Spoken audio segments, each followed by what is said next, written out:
Ke Pulau Pinang naik jambatan, makan nasi kandar di kedai pelita.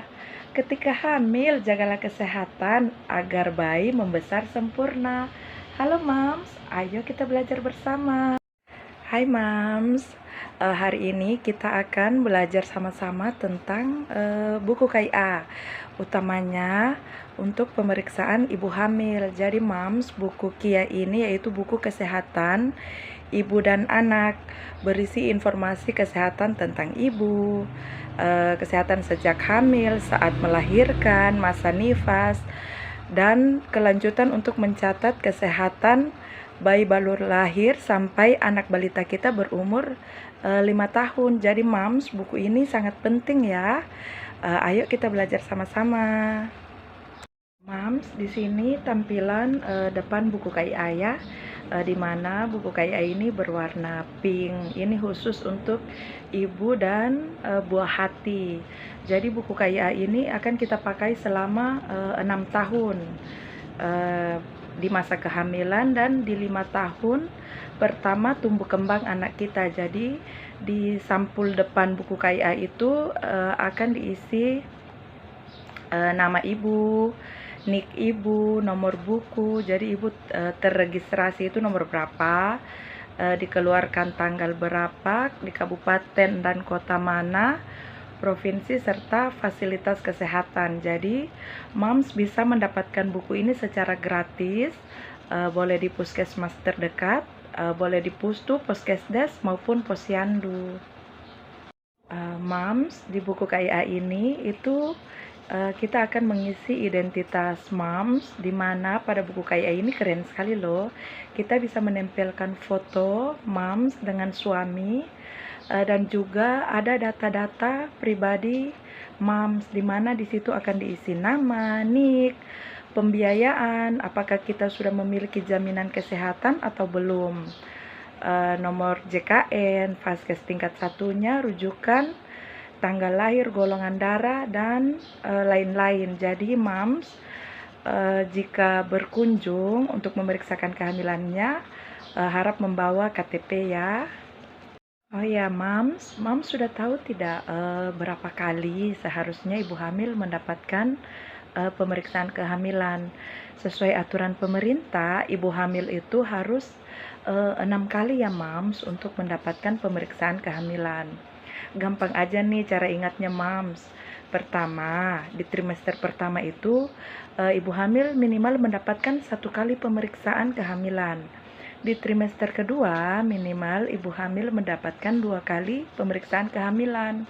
Dan di trimester ketiga, minimal ibu hamil mendapatkan 3 kali pemeriksaan kehamilan. Jadi Mams, pemeriksaan kehamilan itu sangat penting ya untuk mami dan juga bayinya, di mana pada pemeriksaan kehamilan itu akan banyak yang diperiksa menyangkut kesehatan kita dan juga perkembangan buah hati yang ada di dalam kandungan.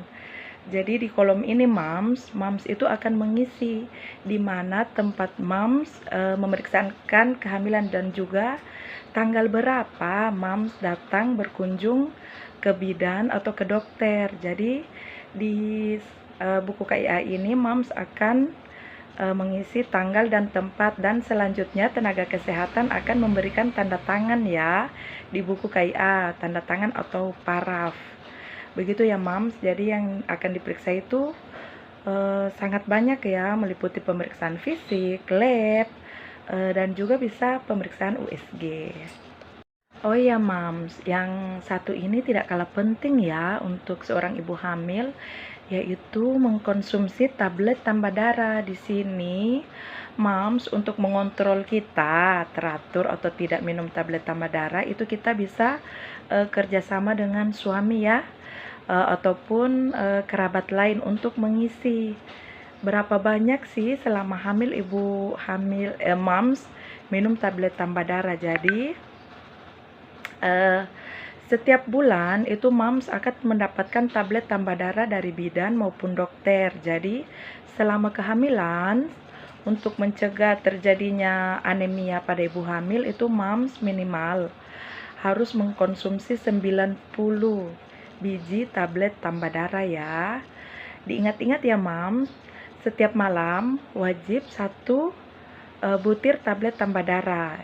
Ini sangat banyak manfaatnya, salah satunya untuk mencegah terjadinya perdarahan pada saat hamil maupun pada saat persalinan, mencegah terjadinya anemia. Apabila moms anemia, bayinya juga bisa terkena anemia.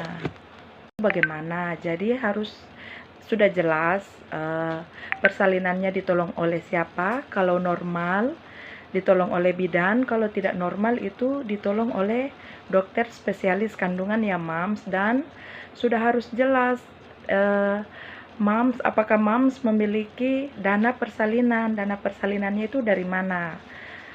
Dari BPJS atau moms tunai. Untuk kendaraan sendiri moms ini sudah harus disiapkan. Untuk KB-nya juga moms, jangan lupa ya untuk ber-KB. Jadi dari hamil sudah harus direncanakan. Setelah melahirkan kira-kira KB apa yang akan dipakai ya. Jadi moms bisa konsultasi dengan bidan atau dokternya. Satu juga yang tidak kalah penting ya moms, harus disiapkan calon pendonor darah, karena ini salah satu yang sangat penting. Bisa saja pada saat persalinan ternyata kita harus menjalani operasi atau ada pendarahan.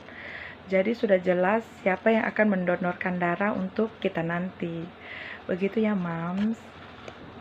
Oh ya, jadi moms di trimester 1 itu moms akan diperiksa oleh dokter ya.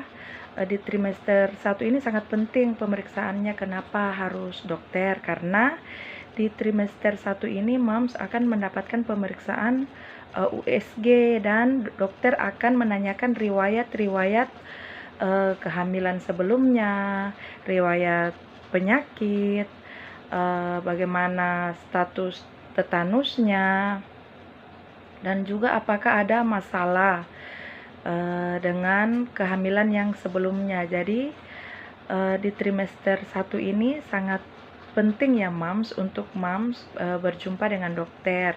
Sekarang ini di puskesmas dokter juga sudah bisa memberikan pelayanan USG. Dan apabila moms memiliki kartu jaminan kesehatan, itu pemeriksaannya gratis ya. Jadi moms, pemeriksaan di trimester 1 itu pemeriksaan oleh dokter ya, itu dia di bawah 12 minggu umur kehamilan. Jadi di sini dokter akan memberikan pemeriksaan fisik secara lengkap dan juga melakukan pemeriksaan USG untuk memastikan apakah kandungannya ini, janin yang di dalam kandungannya ini tumbuh dan berkembang sesuai umur atau tidak. Apakah yang paling utama kenapa harus USG? Karena untuk memastikan apakah di kantong kehamilan kita itu ada janin atau tidak, perkembangannya bagaimana, apakah sesuai umurnya atau tidak.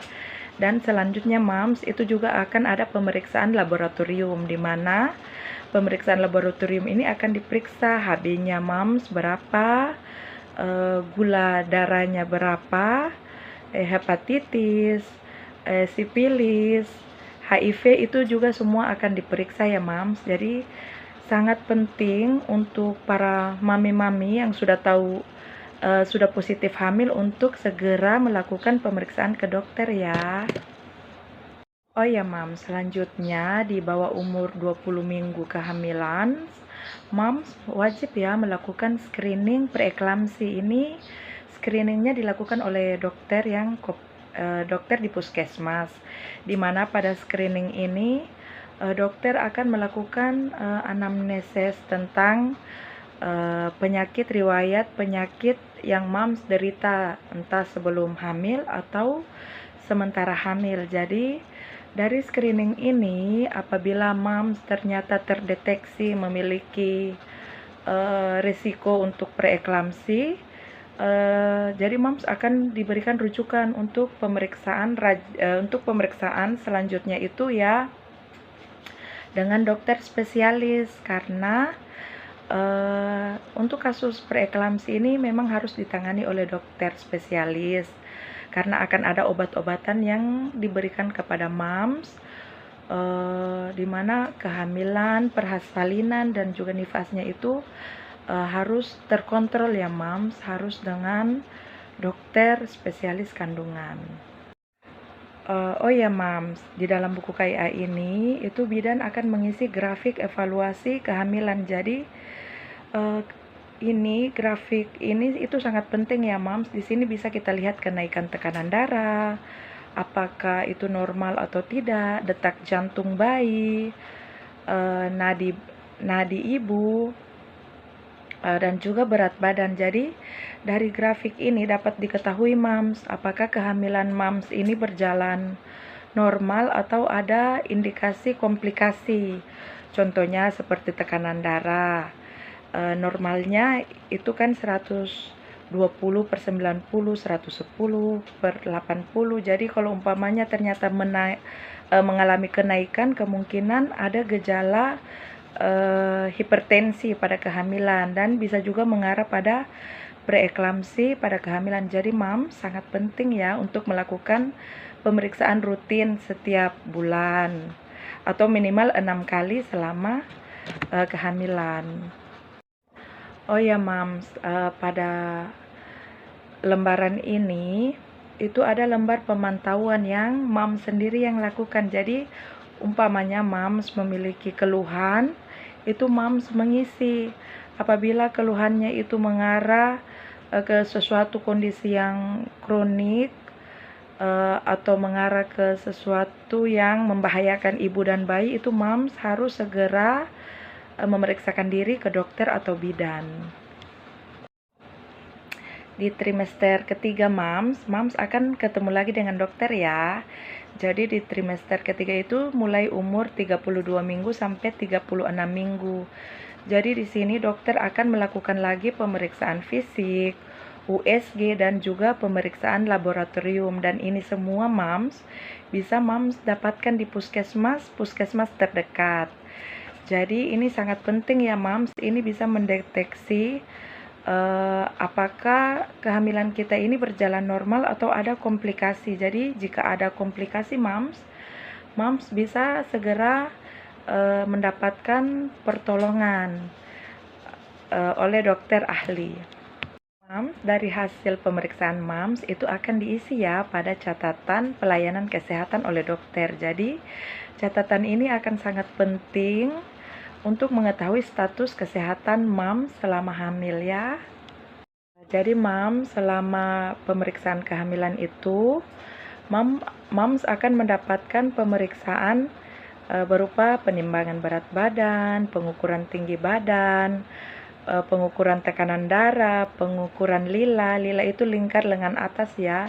Jadi dari pengukuran lila ini dapat diketahui status gizi Mams, dan juga ada pengukuran tinggi fundus atau tinggi rahim, pemeriksaan presentasi janin dan detak jantung janin, screening tetanus dan imunisasi tetanus, pemberian tablet tambah darah, pemeriksaan laboratorium dan USG, tata laksana atau penanganan khusus ya untuk Mams yang mengalami masalah selama kehamilan, dan juga ada temu bicara dan konseling. Jadi Mams selama hamil itu Mams akan mendapatkan 10 pemeriksaan yang dapat diberikan oleh bidan maupun dokter. Mams jangan lupa ya untuk mengikuti kelas ibu hamil. Jadi selama hamil itu bidan akan mengadakan kelas di mana kelas ini semua isinya para mami-mami yang cantik, yang keren, yang sehat ya. Jadi di kelas ibu hamil ini Mams akan mendapatkan informasi seputar kehamilan, persalinan, cara menjaga kebersihan diri, tentang KB.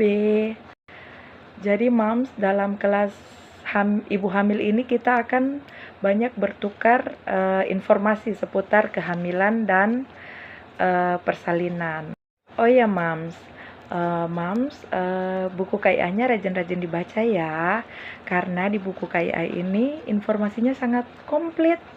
Jadi perawatan apa saja sih selama hamil yang bisa Mami lakukan, dan juga selama hamil apa saja larangan-larangan yang harus dihindari oleh ibu hamil, seperti kerja berat, itu mempunyai risiko yang besar untuk kandungan. Tidur terlentang, karena pada saat tidur terlentang itu peredaran darah dari mams ke janin itu tidak agak terhambat ya mams. Dan juga untuk menghindari paparan asap rokok. Jadi mams harus menghindari hal-hal yang tidak baik atau dapat berpengaruh pada kesehatan mams.